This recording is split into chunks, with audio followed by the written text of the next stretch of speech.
Good evening. It is May 22nd, 2017, and you are watching Google Rocks Hawaii.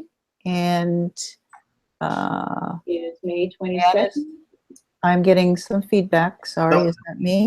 Fixed it. Okay. Nope. Okay. But we are live on the video now. So. Yes, and I see that Anne wants to get in, so hopefully she'll get in. And today we're going to be talking, with the topic of our show is a little light summer learning.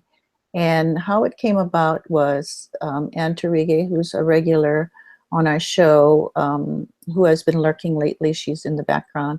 But she, I was asking for ideas, and Anne showed me, I'm going to share this screen that Anne showed me, an article called 11 Hot EdTech Trends to Watch. And she said, did you see this? And I said, no, but that would be a really cool idea for this is the last show of our 2016-17 season. So it'd be cool to look through this ISTE article, and it's in our show notes. Our show notes are bit.ly/GRH for Google Rocks Hawaii, 90 for the 90th program that we are doing, and notes. So it's bit.ly/GRH90 notes. And if you click on that, you will get to this article. So what we're going to do today is between the three of us, myself, Michael Fricano, and Shane Esselstein on our live panel, we're going to talk about the items that we're most familiar with and maybe touch on some of the others. And I see we have some viewers, so that's awesome. Anne usually sends out the link to people, so really appreciate Anne doing all of that work in the background for us. And so we're going to go through the 11 trends. And the first one is, it basically is 11 hot EdTech trends to watch. And the first one is the 4 C's of education. And so we decided that we're probably going to cover that, but not right this moment. We're going to talk about redesigned learning spaces and innovative learning environments. I'll talk a little bit about that. I'll also talk about digital citizenship, which is my forte. Shane is going to talk about project, problem, and challenge-based learning.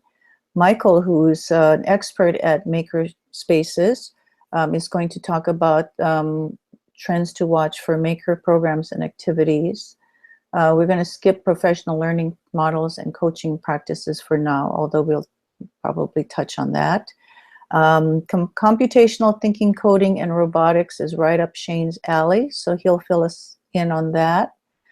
And augmented and virtual reality, Michael is really into that these days with Google Classroom and other virtual reality items, so he'll be talking about that.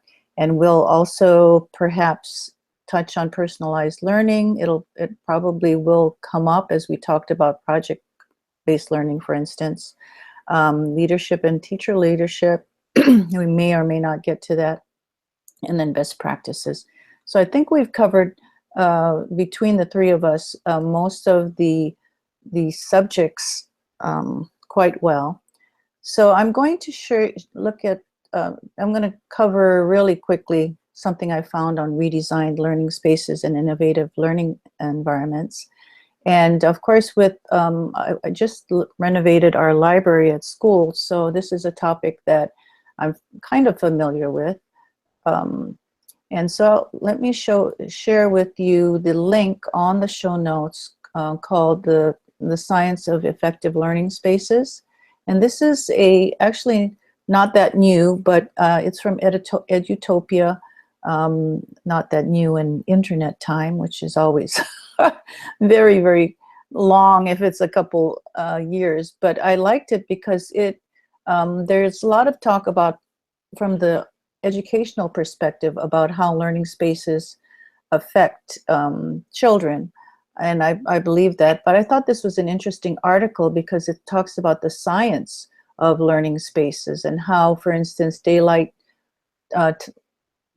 light exposure can boost learning, and it's backed by studies that have done. Nighttime light exposure can hinder learning. Interaction with the natural environment is good for learning. Classroom design may distract from learning. And I thought this was interesting. Noise could distract, as well as temperature, very basic scientific kinds of things from a neuroscientist. So I thought that was, and seating arrangement will affect as well.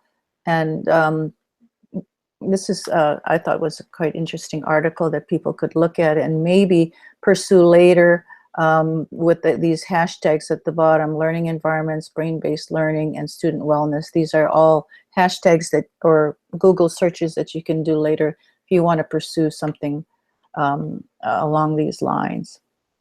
So that's my little contribution for number 2. And we can, if you want to, does anybody have any thoughts on it before I talk about number 3? I actually, it's interesting that this kind of stuff comes about because one of the things, having an undergraduate degree in architecture, I actually did an entire course during my bachelor's degree on the different colors and the impact they can have on behaviors and the people in those rooms. So, you know, like for instance, the colors that McDonald's uses for their seats and their tables actually promotes eating quicker and higher turnover. Shane, oh, there you are. You were black there for a second, just like. Yeah, I think all of us are doing that. Yours is kind of blacked out for a little while. So really, I see Michael perfectly. So yeah, so that colors really impact, you know, the type of learning environment that you're looking to have. So. And there's a whole industry on movable furniture and how changeable environments, you know, movable environments are good for kids. And they've had standing chairs. Have you heard of those? I mean, standing desks where the kids can stand if they like. One of our projects in our upper school Fab Lab has been focused on creating standing desks for a couple of our lower school classrooms. We're actually building them. It's pretty interesting. Yeah, yeah. So there's lots going on in that that area. So Shane, were you trying to say earlier that hot pink and neon green is the colors for classrooms? Probably not the best colors for your classrooms. No. Oh, okay. What are the best colors? It depends on what you're looking for. So if you're looking for rooms, then you have different types of colors than if you're looking for more of a calm type of relaxed environment. So a relaxed environment would be what, blue? Yeah. So they've actually done tests where in hospitals where they'll actually use soft greens and blues for hospitals, hospital recovery rooms, and that kind of stuff. So pastels and lighter colors. I'm interested to know, for those of you watching live right now, what colors do you have on your classroom walls? If you're in the live YouTube, if you're watching on the YouTube live, go ahead and tell us what colors you have in your classroom in the live chat on the right side. I have DOE white. It's not quite white. What's it called? DOE white. Is that the official day? Yes, it's a kind of a beige-ish looking white. So I have a beige. Greg calls it industrial off-white. That's probably a nicer name for it. Yeah. Okay, I should put it on my. I should put I can't see the chat. Are people chatting in the chat? Yeah, we got Greg in there. We got. Oh my goodness. Okay, here we go again. Okay, I'll talk about number 3, and then while you're talking, I will try to see if I can get in the chat. Okay, I was complaining to the guys about how I didn't have any time today, so I'm a little bit ill prepared. But luckily, Michael and Shane are very prepared. Okay, so number 3 has to do with digital citizenship. And the link here to alarming lack of literacy takes us to the Stanford study, which is pretty famous by now. It seems to be the one article that people are using to say that that people don't know the difference between real news and fake news, and it's launched a bunch of studies. And you know what? I'm going to turn off. I'm going to add. Sorry, I'm going to add my ad block so we won't get any more ads. Hopefully. Yeah. Yes, there we go. See, I even forgot to do that. So ad block, by the way, is fantastic for a Chrome extension for getting rid of those ads, Yeah. pesky ads, especially when you're doing presentations. Okay, Oh. so yeah, so this, what did you say, Michael? Sorry. Oh, I thought you said something. Yeah, so this particular article talks about that study from Stanford about the students' inability to assess information sources. So I've kind of grabbed onto this topic because it's a topic that's kind of dear to my heart. And so what I wanted to share was a ongoing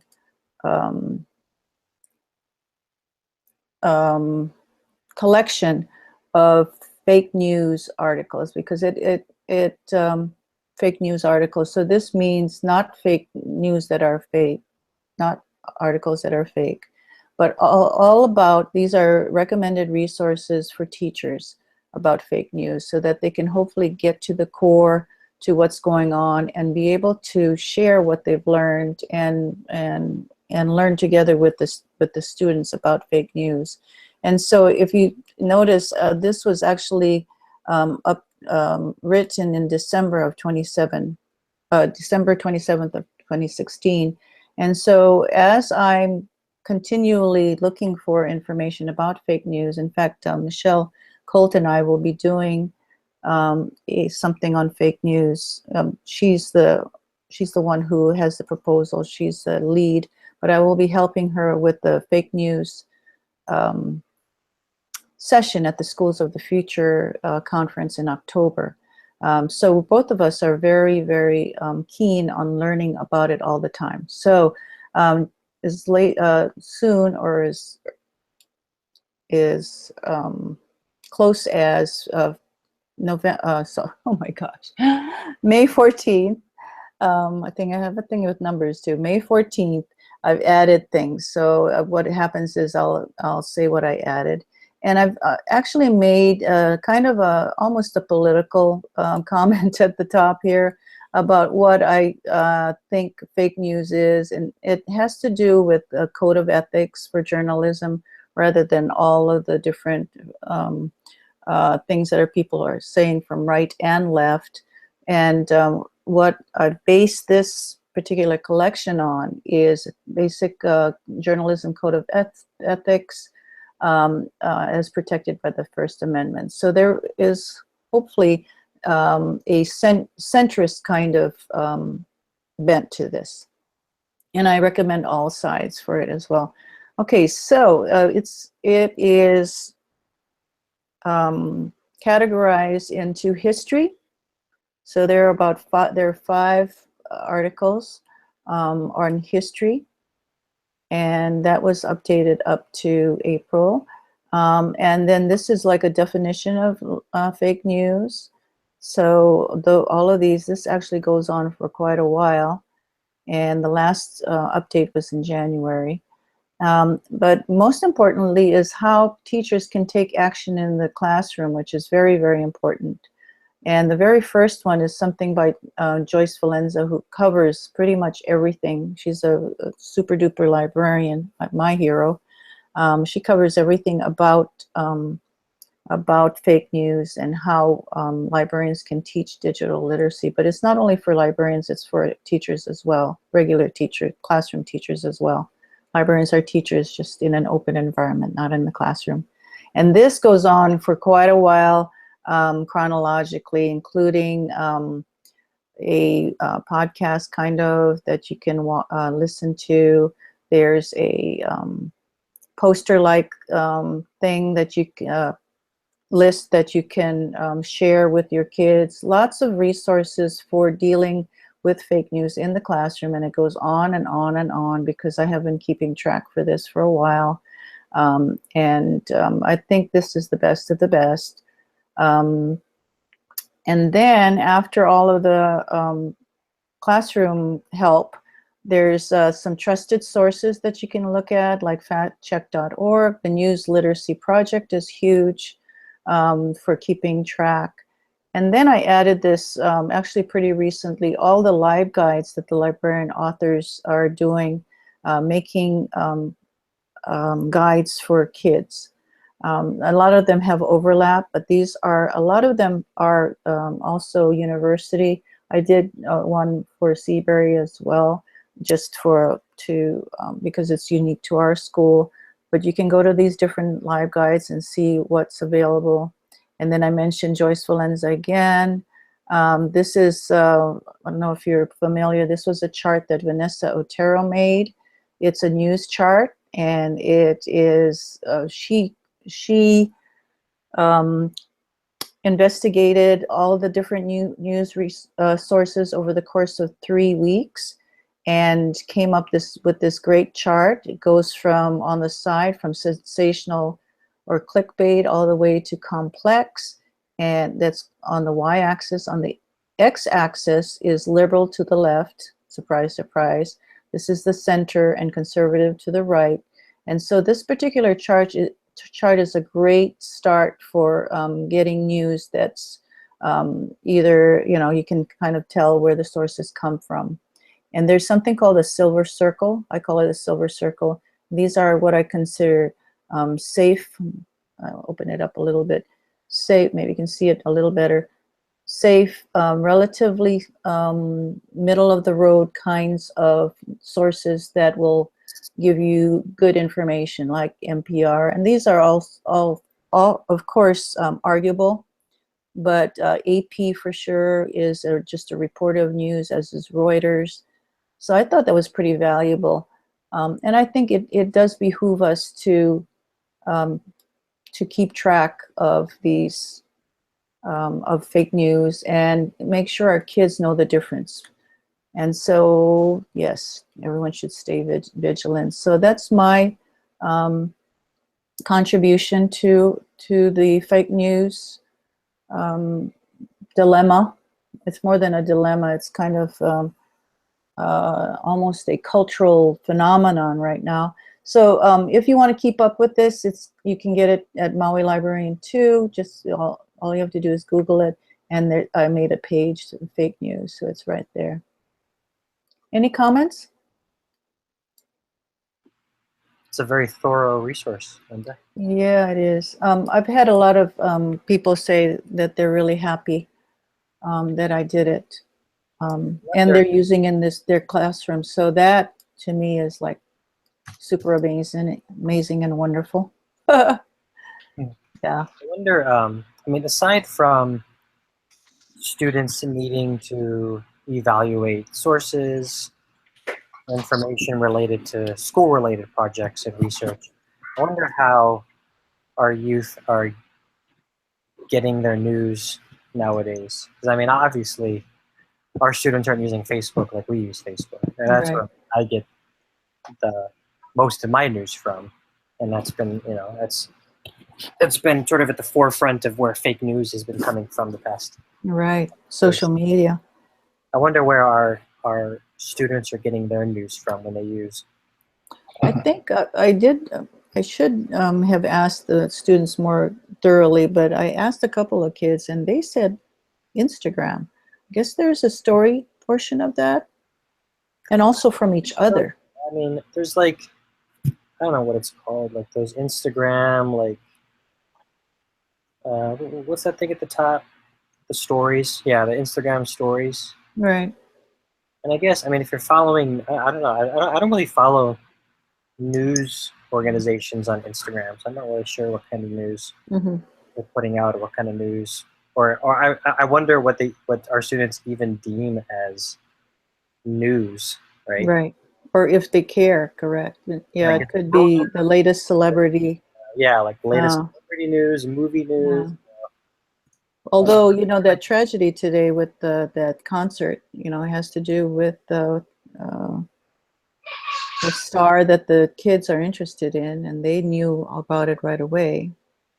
Yeah, Yeah, I definitely would like to pursue that to see where they get their news. yeah.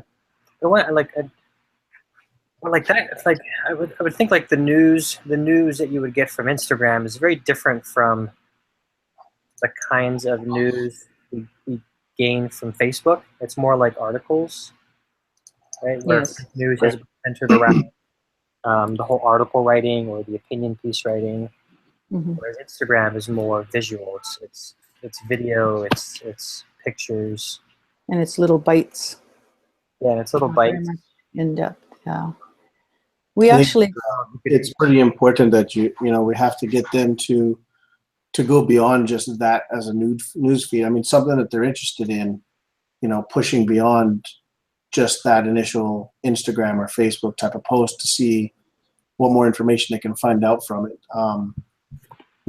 We started an Ahupua'a project this year where I had them actually do some research components, and how many of them just stopped at the first website they came to, and that was it. mhm, Having to teach them that they need to go deeper is right. and why they need to go deeper, right? Versus just looking at the initial headlines and short things like that. Right. We have we just got a school-wide subscription this year to New York Times, Okay. and it is a little bit on the liberal side, but mainstream. It's in that silver circle for sure, and it's kind of a staple.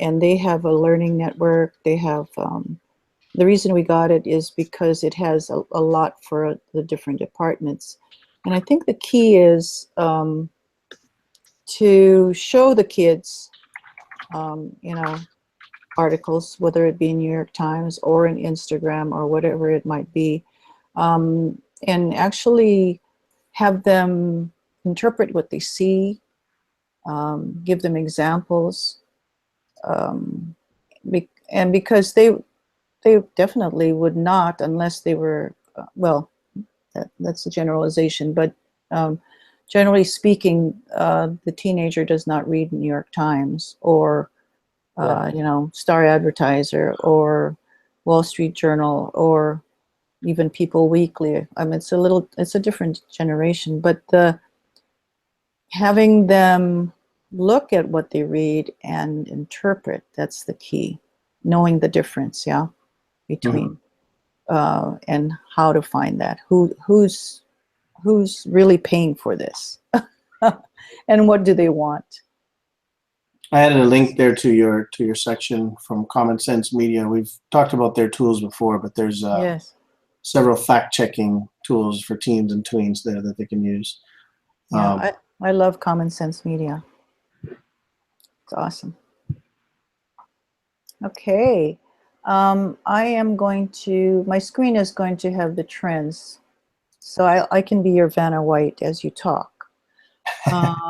There is a link there on teaching, on that digital citizenship, on teaching digital citizenship skills, and ISTE has put it out.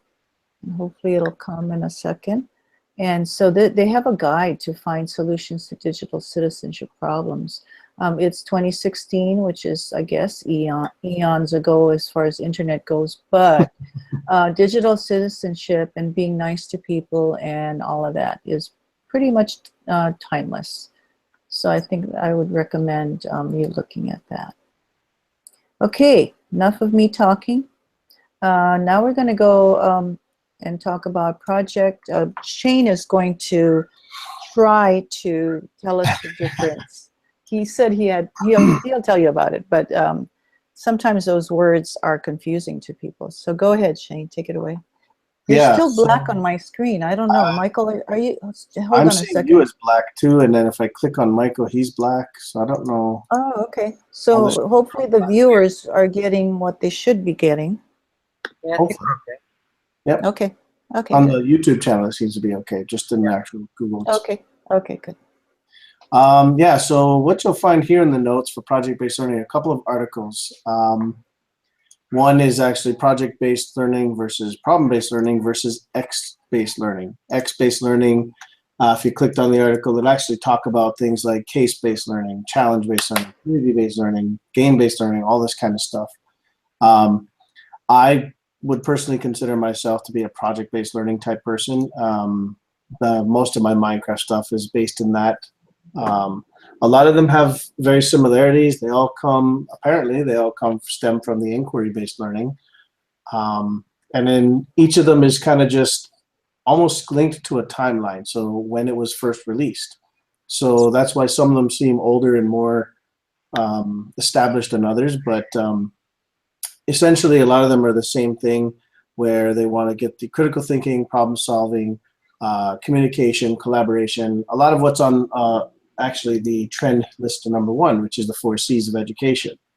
Now, if you take, for instance, game-based learning, you're talking about using a game as the focus or the tool that you're using to teach with.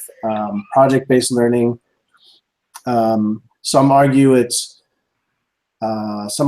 more global. Some say that it's the amount of time that you spend on it.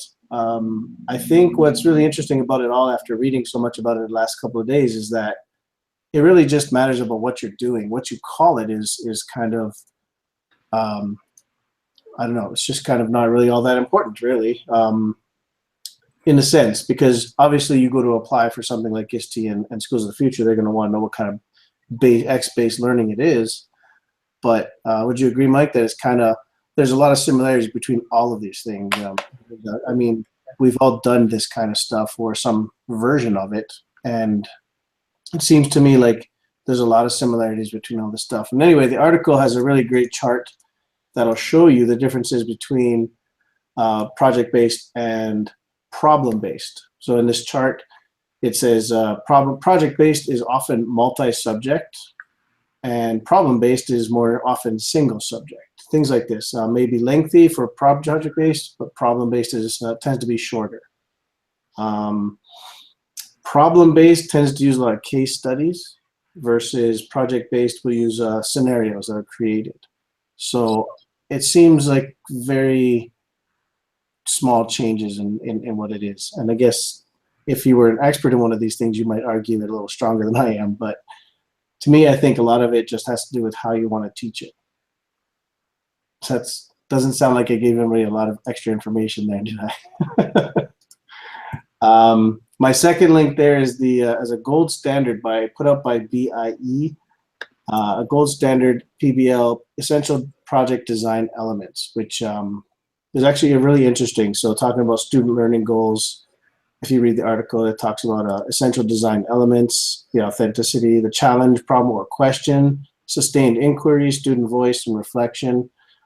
I think a lot of us do a lot of these things already in our challenges and our problems and our projects, for that matter. So I know Greg Kent is looking right now. He's watching in our chat, and him and I have had several conversations where we seem to be talking about 2 different types of learning styles, but then it ends up that they're very, very similar. So, and he does a lot more hands-on 3D printing, the XCarve, that kind of stuff. I do more digital side of things. So yeah, it's not as clear-cut as it seems. So I don't know. Anybody got comments about that? I'm confused. Yeah, exactly. What does Greg say? I'm sorry? And what does Greg say? Yeah, what does Greg have to say? Let's see what he has to say. While he's talking about that, let me clarify, I guess. I kind of was trying to explain it to Linda a little earlier. So all of this falls under inquiry-based again. And then under inquiry-based, you have project-based, which is the oldest that actually came pre-digital age. They've been using project-based as a term.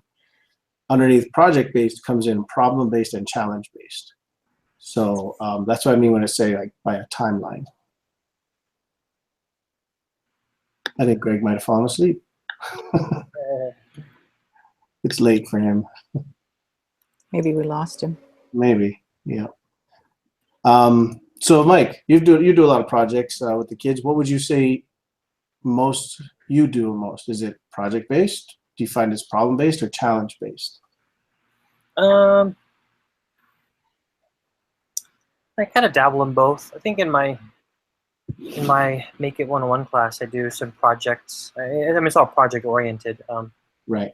May, you know, I guess you could. I mean, we a couple. Well, at least one project this semester, we connect with a dementia facility, dementia care home down the street. Okay. The students essentially make a product or create a tool or a resource that serves them in some way or tries to solve some kind of problem they have. So, like right now, we're creating sensory boards that they're in need of sensory boards for the residents, and so we're actually making those. Okay. So according to this chart, include a creation of a product or a performance would be more project-based. Project-based. Versus problem-based, saying the problem may be tangible or a proposed solution to a problem that you report out. Yeah, maybe this time around it's more project-based. Okay. Last semester we connected with the same facility, and they shared some of the problems they face, and then Right. created a product to help solve that problem. So maybe that was more of a problem-based. So Greg's saying that this quarter the students designed and redesigned our space based off of the design thinking process. Sorry, third quarter, not this quarter, in third quarter. So did they physically do something, Greg? Like did they physically create a product, or was it the design concept that they had for you? Does Greg want to come on live? I know, I've been trying to convince him, but he wouldn't jump in. So Oh. yes. Okay. Yes, he wants to come on. No, I think yes to my two questions. So. Oh. Anyway, I guess yeah, I guess like I said, it seems that the differences are subtle, and maybe the intent is more what it looks for. He said signs and rearrange the room. So they actually did create a product, which was your room in the end, or your layout of your room. Interesting. Have you done many projects, Mike, that you can think of where it was actually not necessarily a tangible product, but maybe a proposed solution that they presented? No. Yeah, I don't think I've done too many of those things. They're a And little even when I harder say to the do, I think. products, I mean, creating something in Minecraft, I would consider the kids that's creating a product for them. Product in the air, yeah. So that would be a project. It's more difficult for problem based. Yes. It takes longer. Maybe the teachers might feel a little bit less comfortable with it. Right. And, you know, there are tests to be taken and such. So it is more difficult, I think. And a lot of what I read pointed that problem-based is more secondary oriented than it is for elementary. So, but I'm guessing that you could still do something at the elementary level. Anyway, so that was kind of interesting learning. Those words do get thrown around a lot, and anyway, I hope that article or the other two articles I posted up there would help other people kind of see where they're leaning towards when they want to give their projects a title, I guess. They're X-based learning. Sorry, I missed. What's BIE? BIE stands for, good question. BIE is the Buck Institute for Education. So reputable. And of course, I love Edutopia, so. Right, yeah. That's awesome. Yeah. I have another one here. I'll probably link this one too. He's got a different perspective on it, but I think it's got a little bit of information that can be helpful. So they're claiming challenge-based learning is probably the hardest to fully implement. Yeah. Anyway, okay. I don't think I've ever claimed it. Definitely food for thought, and people can pursue. Well, I definitely think I might actually try to check out some of those sessions at ISTE this year and see if I can get more clarification on those. That'd be cool. Maybe you can report back to us in the fall when we start up again. Yep. Okay, so unless there's anything else on number 4, we'll go to number 5. So, Michael, you want to talk about Maker programs and activities? Yeah, sure. You're in the show notes. I've got a handful of resources there. One of my favorite places to connect, a great online community, is the K-12 Fab Labs and Makerspace Google group.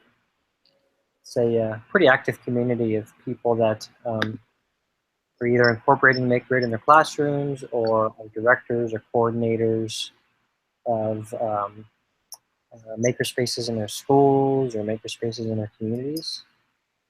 And lots of great questions being asked there, lots of great resources being shared. So definitely, I mean, if that's something that you're interested in or you're already doing, that's a great some feedback there. It's a great place to get started, I think. It's a really great community. They also, if you're looking for like what PD is available out there related to MakerEd, there's always people sharing out upcoming conferences and workshops and things like that all over the world practically. So I subscribe to that group and I get their daily email summary and try to follow along with the conversations that are going on in there. And then another great website and organization to follow is makered.org. I know Greg's a big part of that. I think his school was, Greg Kent's watching our live video right now, but his school was selected as, I forget what it's called.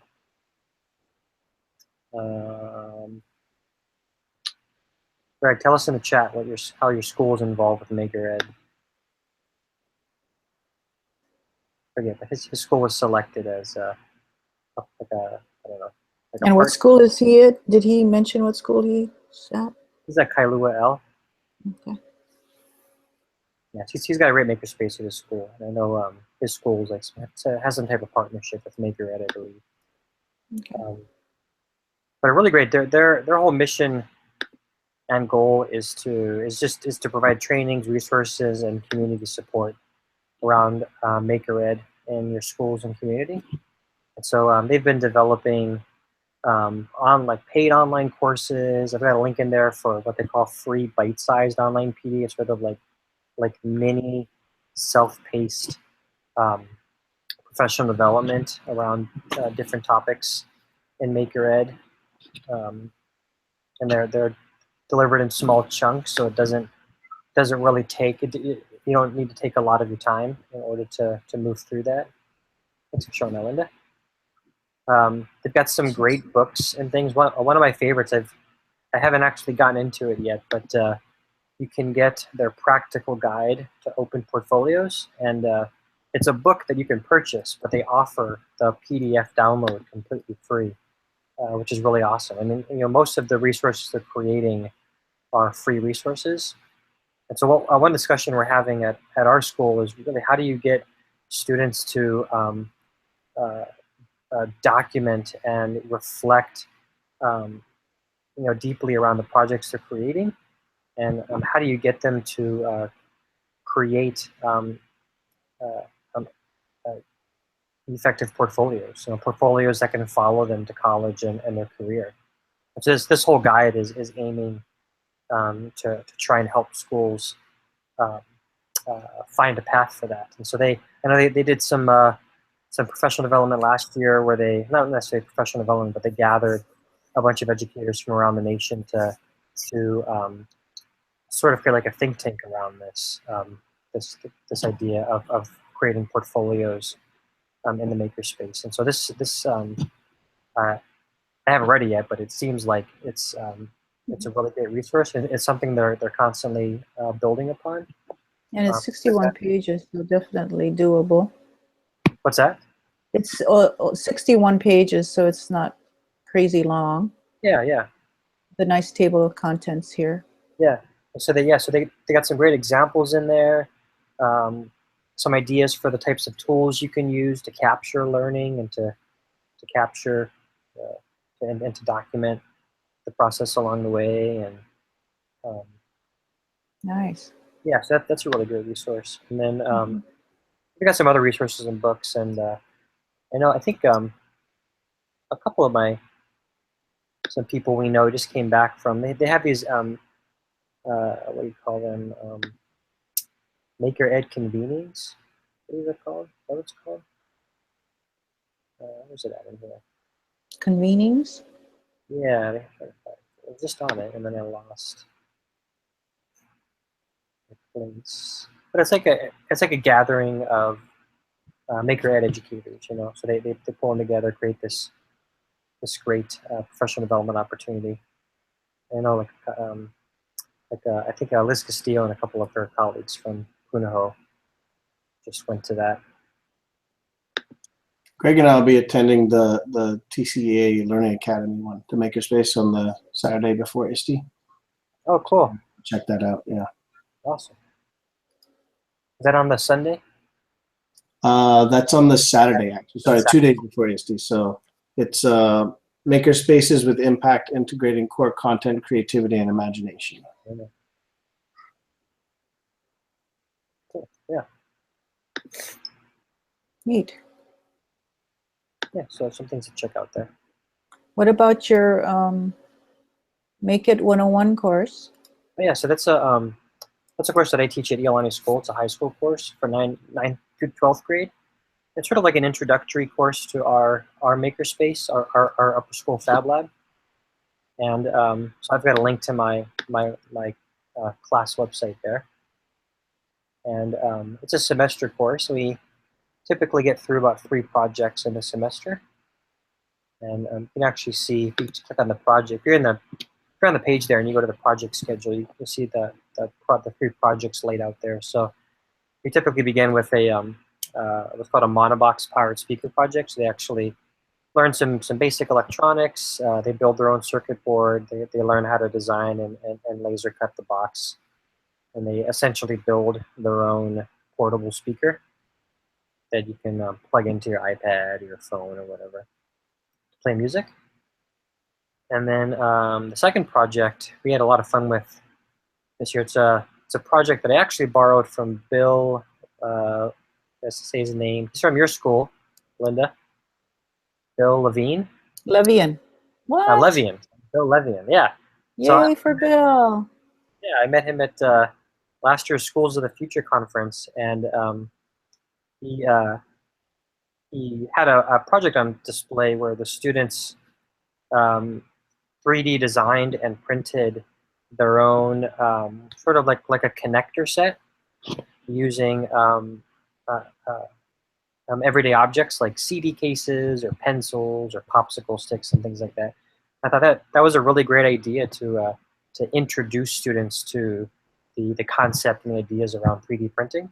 And so I borrowed his idea, and we did a modular construction project with my students. So they designed their own modular connector set, and then they actually brought them down to a second grade class and had second graders test them out, which was a lot of fun. So they had to design and 3D print at least 2 unique parts, and then they picked an everyday object that you typically have an abundance of. So I think out of my students, one picked like paper towel and toilet paper rolls, and another picked pencils, and one picked straws, and another picked paper, and then my 5th one, I think he picked pipe cleaners. And so they created connectors that would allow you to connect those objects together to create large 3-dimensional structures, essentially building like a K'NEX or a Lego set where you can build something out of. That was a really fun project. And then our last one, we're actually wrapping up this week. They're building sensory boards for Manoa Cottage, which is a dementia care home that's right down the street from our school. And it's one of the things they've been requesting this year were sensory boards for their patients to help engage them, to help calm their minds, improve their hand-eye coordination, and just to strengthen their the muscles in their hands and their fingers. And so we're just wrapping up creating 5 different sensory boards. And we're actually going to deliver them on a field trip on Friday and present them to the facility. And then actually the students will actually get to sit down with some of the residents and watch them actually use the products that they created for them. That is magnificent. That is awesome. Yeah. You might have said out loud, but what grade level is this for? Well, the classes for 9th through 12th. I think I have like 3 9th graders, a 10th grader, and 11th grader this semester. So it's an elective. Yeah, it's an elective course. Wow, that's awesome. Yeah. And they're going to be. They're actually going to be part of their goal is to set their project up on the Instructables website. And if you're familiar with Instructables, it's like a project sharing website. It's meant that the purpose of it is to share your project in a way that allows other people to build or replicate the project that you created. Right. So they'll be putting their projects up on Instructables with instructions on how to build their sensory boards. And I'll have those up on my Make It 101 website when they're finished at the end of the week. So a big part of what I try to instill in my students and I require of them is that everything they create, they share openly online. So it's not just for me and themselves, but there is a greater community of makers out there that could benefit from the things that they're creating. Just like how they're benefiting from the resources that other people create that allow them to build their products. So my class website is completely open to the world, and the projects that my students create are all included on that website, and they're all purposefully open to the world as well. Neat. Yeah. Sounds like you're doing some awesome things. Cool. Any comments, Shane? No, I mean, other than we all know Mike's doing some awesome things, that's for sure. I actually have been fortunate enough to see his photos that he keeps sending out, and on the progress of that project was really awesome to see all the different pieces the kids are making as they were putting it together and stuff. It's been great. We're watching you, Mike. We're watching you. We're watching you. For those of you listening out there, if you have a 3D printer tucked away in your school somewhere, maybe not getting as much use as you care, this modular construction kit has been it's been a great way of introducing the use of 3D printers to students, and that might be a great place for those of you out there who have 3D printers to get started with students using them. What printers are they using, Mike? Or are you guys using? We have a variety. We just bought a couple new ones at the beginning of the year. It's the what's it called? The Prusa or the Prusa i3. It was considered the top 3D printer last year by Make Magazine, and we've had a lot of success for it. The huge benefit of it is that it's self what do you call it? Self-leveling. Yeah. It self levels as it's printing, so you don't have a lot of. Sometimes you print corners of your 3D printed object will lift off of the surface, and that can maybe screw up your printing job and start all over again. So this machine actually self levels as it's printing, and so it's pretty successful at preventing that lifting, that issue of lifting. And so we get I don't know. I mean, I would say about 95% of our prints are successful. Awesome. No issue. So, and the printer's under 1,000, so it's a pretty good price point. What is it called? It's called the Prusa i3. Something right here. I'll find a link and toss it in. Okay, that'd be good if you put it in the show notes. Prusa i3 MK2 is what it's called. I like that it's under $1,000. Yeah. And that 95% accuracy or whatever you said, that's pretty amazing for 3D printers. Yeah, it's $699. I think it comes assembled. What? You can actually get it cheaper if you get it unassembled. You can actually put the thing together yourself, but it's a pretty lengthy process. Neat. I mean, I'll toss a link in the show notes. Sounds good. Awesome. Okay. We're skipping number 6 and we're going to number 7, which is computational thinking, coding, and robotics, which is Shane's forte. Oh, if we only knew someone knew something about that. Let's see. Yeah, this one's actually kind of exciting. ISTE standards, I put a whole bunch of links in there for the ISTE standards, student standards number 5. If you're not sure about the ISTE standards, so there's a whole series of these standards for students, teachers, and administrators. And I put in the show notes at the very top, right underneath the main article that we're talking about, the 3 ISTE standards. This year at ISTE, they'll be releasing the new teacher standards. Yeah. And they'll also be kicking off the revamping of the admin standards. So last year they released the student standards, this year teachers, next year there'll be an admin standards released again.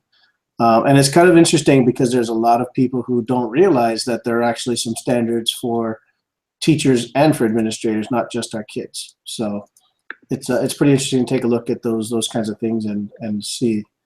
But beyond that, I put in a link to the CSTA K-12 standards. Hawaii has actually just recently been awarded a CSTA Hawaii chapter, which is awesome. So Computer Science Teachers Association. I've been lucky enough to be appointed as the first president of that, so that's kind of cool.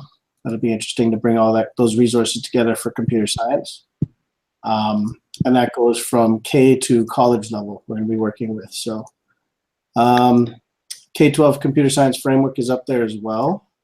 And so beyond those, I put up a couple of things for people to get used to. Of course, I'm kind of semi-biased against somebody with code.org. I'm actually the code.org trainer. So I put up there, CS First is up there as resources for learning to code and program and that kind of stuff.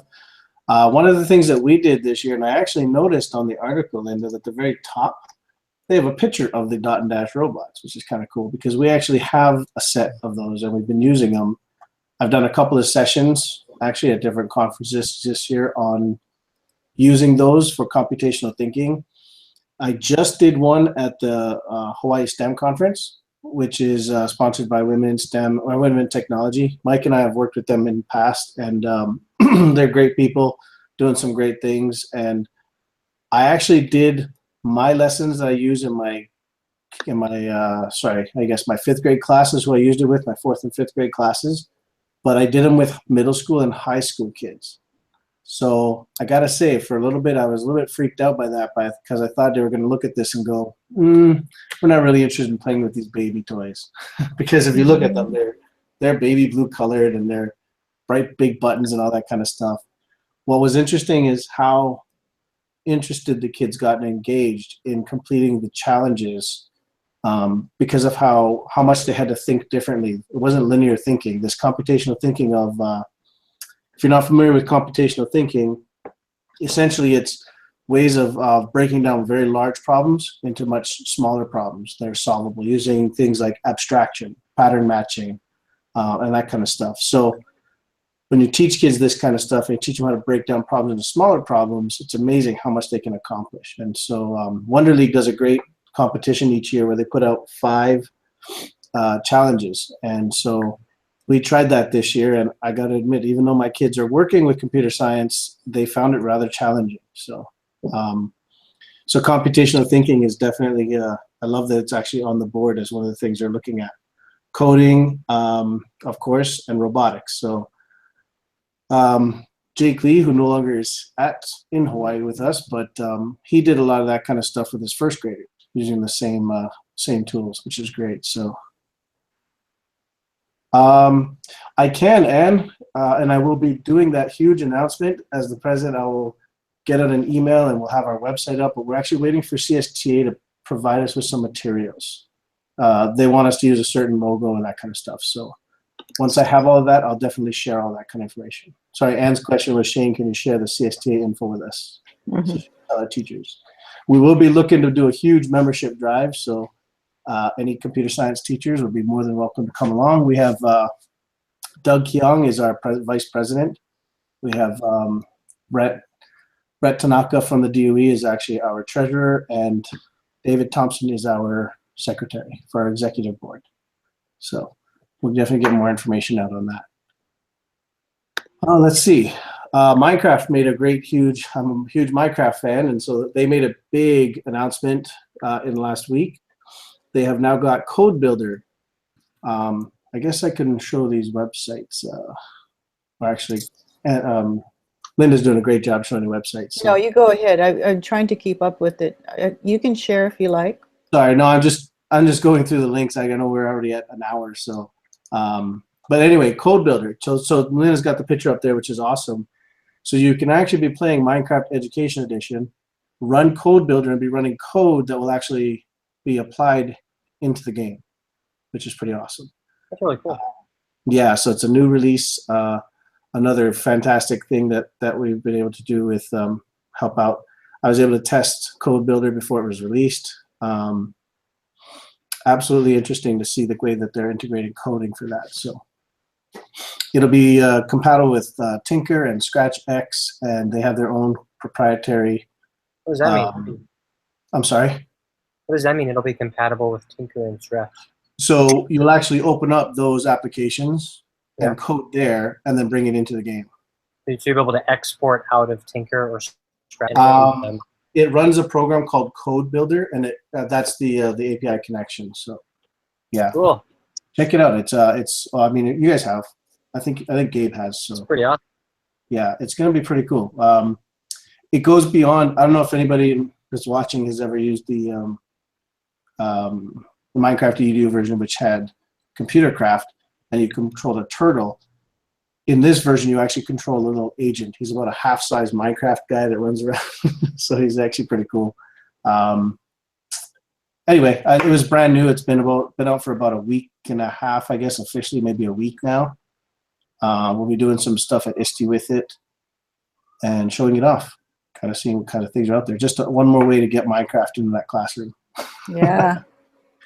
Yeah, it's a huge piece to their puzzle now. Beyond that, CS First, of course, is the Google's version of a computer science curriculum, which is nice. And that uses, Mike, do you guys use that over there at Ilani? It's Scratch, right? It uses Scratch as the background, and then they've created the lessons to go with it. Gabe, our game design teacher, was looking into it a little bit. I don't know if he's actually using it right now, though. Right. Okay. Yeah, and then you can actually take there's a computational thinking educators course, which I've got the link down there at the bottom to, from CS First. I also added 2 links from code.org. One is the unplugged computational thinking lesson, and the other is the computational thinking video. So the reason I love that computational thinking that they brought up is, if you think about that, the biggest challenge kids have a lot of times is you tell them, write a paper, and they freak out because they look at a blank page and they know they have this big, huge paper to write. But if you started to break it down and tell them, okay, well, let's talk about this component and that component, you can apply computational thinking to almost every subject area. It's a way of just dealing with bigger problems. And that's kind of what we want our kids to be doing more and more now. So. Neat. Well, you're definitely into it big time. That's awesome. I would say you're foremost in Hawaii, at least. I don't know. There's a lot of active computer science people for sure, and I'm just happy to be able to help out and see what. Well, you share the most. Let's put it that way. Yeah. Or I'm aware that you share the most. I don't know. You're up there. Computer science is definitely something I have lots of links for. So. Yeah. Well, you're very much involved with code.org and now the CSTA. So yeah, you're pretty involved, and also ISTE itself, right? Mm-hmm. Aren't you an officer? HISTE, yes. I'm not an HISTE, sorry, HISTE. On the board, right. Mike and Greg, yeah. Right, that's awesome. Okay, let's see where we are now. Number 8. Number 8. Okay, augmented and virtual reality. Go, Mike. I think we have an expert on that here. Yes. Yeah, AR. So AR is augmented reality. Think Pokemon or Snapchat or Facebook filters when you're taking selfies. and VR is virtual reality. So Google Expeditions, 360 video, that sort of thing. So I've been diving pretty deep into the exploration and the use of AR and VR in the classroom. These past 2 years, this year especially, been working on a couple of classroom projects at the online school. And so I've got a couple of great online communities in the list of resources there, as well as a website that I've been working personally on. Just trying to filter and gather all the great VR content that's out there that I think would be a great supplement in the classroom, a great resource for teachers and students to use. Um, but let's see, there's a couple of great Facebook groups. One is the Virtual Reality Education Facebook group. Um, Quickly growing, fast growing group of educators that are just interested in using VR, consuming and creating VR in the classroom. There's my mugshot there. I don't know why my picture is attached to that. That's a great shot. I was sharing our Google Rocks in the Virtual Reality Education group a little while ago. I have to like it. And there's a couple of really great tools that I've been exploring the use of, and they each have their own Facebook group. One is ThingLink 360 VR. They have a great virtual reality creation tool that I've been exploring this year with a couple of classes. Allows you to create interactive 360 images. So on top of exploring a 360 picture in virtual reality, you can ThingLink allows you to add an extra layer of content on top of that, where you can embed other pictures and videos, and you can embed audio, and you can even embed like Google Docs into the 360 picture and Google Slides and things like that to really make the experience more engaging and immersive. And it's probably one of the easiest creation tools that I've seen out there so far in the world of VR. We've done a couple of student projects this year, and it's been pretty easy for the students to be able to create their own virtual reality experience using this tool. And another great one is CoSpaces, which is fairly new on the market this year. They're like they started out, and actually both of these tools started out as web-based tools. They now have their own mobile apps that allow you to create as well, but they work really great through the web. So it makes it really easy to create on practically any device. And CoSpaces is like a 3D design platform. So you have sort of this large empty canvas or large empty space, and you can create three-dimensional scenes using a variety of 3D objects. And then you can explore that scene in virtual reality through their mobile app. So for example, I did a project in an 8th grade English class this year where students designed some of the more significant scenes from To Kill a Mockingbird. So they recreated those scenes in this CoSpaces tool to present those scenes visually. And then I work with another school where students recreated a solar system, or they created a scene that was meant to demonstrate different types of seed dispersal. So they created a three-dimensional VR scenes around those topics. And then there's a great Twitter chat, of course. It's called the AR, VR, and EDU chat. It's every Wednesday now at 3 p.m. Hawaii time, led by the great Jamie Donnelly. So she's also a great educator focusing on the use of augmented reality and virtual reality in the classroom. And so every week she focuses on a different tool, and we explore how that tool might be used effectively in the classroom by teachers and students. So feel free to participate in that. It's a great growing chat of educators from all over the country that are interested in using AR and VR. What else I got? Oh, and then I don't know if anybody was following the Google I/O last week. They announced some pretty amazing new ventures, but one of them is, if you're familiar with Google Expeditions, that was Google's uh,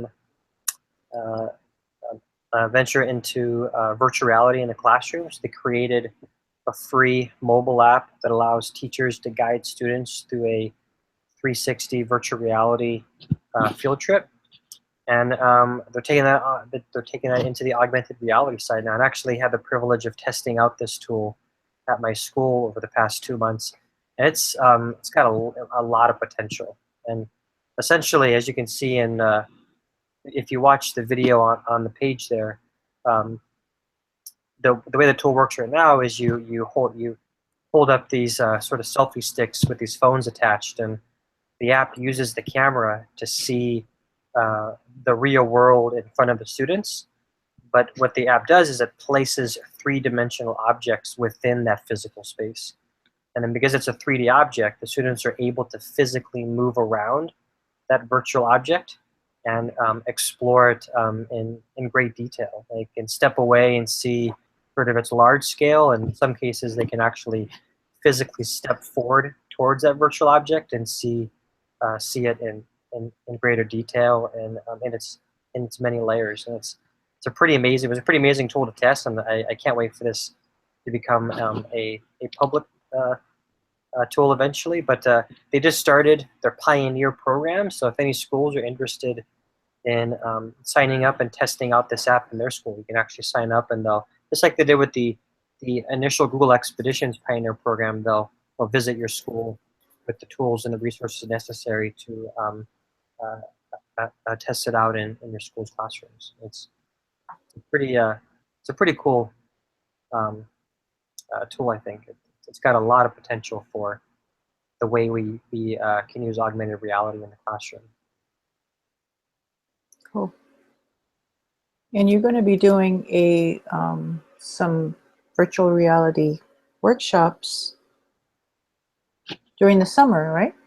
Yeah, I got a lot of stuff lined up. So I'll be doing a couple of VR related workshops at the upcoming Kamehameha Schools EdTech Conference. I believe tickets are still available.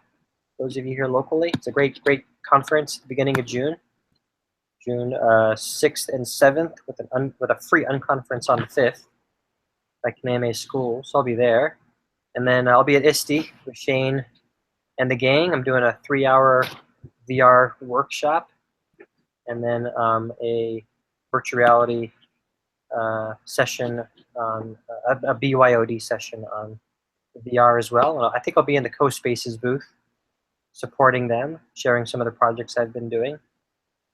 And then I might assist with ThingLink as well. We'll see. Nice. But yeah, we also have some virtual reality workshops that the Janus Group is holding on Maui, Kauai, Big Island, and Oahu at the end of July. Yes, I'm attending the one on Maui. Thanks, Linda. Yeah. Yeah, each island. I think Signed up already. the week of July 23rd or 24th, we'll be island hopping, providing a summit and a couple of VR workshops as well. So I can toss those links in the notes as well. That'd be great. Yeah. Okay.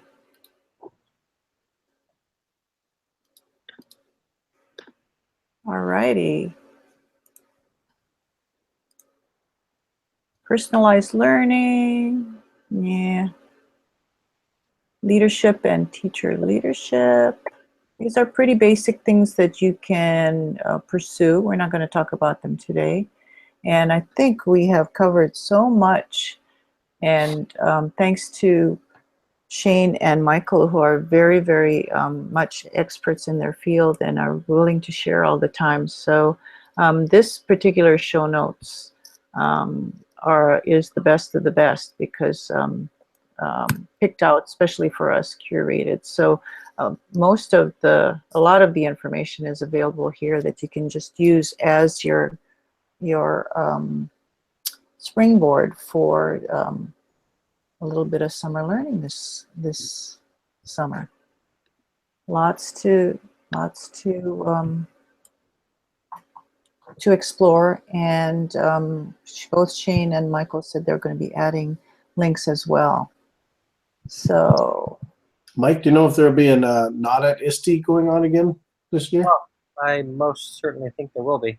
Well, there you go. So there's some another way to get to some of these sessions that way too. There's a great hashtag to follow. It's the Not at ISTE hashtag. And I know if you're on Google Plus, I forget her name, but there's a lady that usually runs the Not at ISTE Google Plus community every year. I know who you're talking about, because I was in that group for a couple of years. Yeah, Is she it does a pretty good job. If Jennifer you're not at ISTE and you want to participate, normally she gets a couple people to either like Periscope or Facebook Live from ISTE during their sessions and playgrounds, and then she's done a pretty good job past couple of years of getting companies to donate prizes and things, and she runs a variety of games that you can participate online either through Twitter or the Google Plus community, and actually win some prizes even though you're not physically at ISTE. Right. Jennifer Wagner is her name. Yes, it's a big alternative group. Yeah, I actually follow it even though I'm going to ISTE. Right. It's so huge that you can't. I mean, you can't go to everything. So I often learn quite a bit from the Not at ISTE group, even though I actually am at ISTE. So it's a great community to be a part of. It is. And One of our. Go ahead. Sorry, if you're part of HISTE, we're going to be hosting a ISTE survival training meetup before those of us actually going to ISTE. Before we go, we're actually going to have a little meetup to kick things off here locally. So feel free, if you're a HISTE member, it's free to join. And even if you're not going to ISTE and you want to be a part of the planning and find out what's going on and maybe learn about what you can do as part of the Not at ISTE group, feel free to join us at that upcoming meetup. I believe it's June 8th. Is that correct, Shane? Yeah. I think we're gonna on Oahu. We'll be at Gordon Biersch, if I'm not mistaken. We'll be meeting at Gordon Biersch, planning our ISTE trip. That's terrific. Okay, I think we covered everything that we wanted to. There's the show notes for everyone to look at. A lot of things to explore. Thanks, guys, for coming on. This is our last session for this school year, and we're aiming to go to 100, and we're going to be starting up. This was GRH 90, and we're going 10 more at least, and then we'll see what happens from then on. So our next show will probably be either August or September, and we don't know what the topic will be, but generally speaking, what happens is maybe a few days or a week before, we will promote it on Twitter, and so it's pretty spontaneous. We all have busy schedules, but this is something we like to do, and we've done it for a while, so we'll continue on. Anything else to add, guys, before we sign off for the year, for the school year? No. Have a great summer. Yeah, have a great summer. You got lots to do now. We've given you lots of stuff to study. That's right. When does school end for you guys? I guess both Mike and I would probably just say, if you need help, contact us. Let us know what we can help with. Yeah. Very good. Very good. These two are always willing to help, and that's what makes them great. And they're humble about what they know, so it's awesome. Yeah, walk the walk, talk the talk, walk the walk, all that sort of good stuff. Okay, so without further ado, we will sign off for 2016-17, and we'll see you in August or September. Have a wonderful summer. Learn and take some time for yourself. When you have too much to do, slow down. Aloha for now. Take care.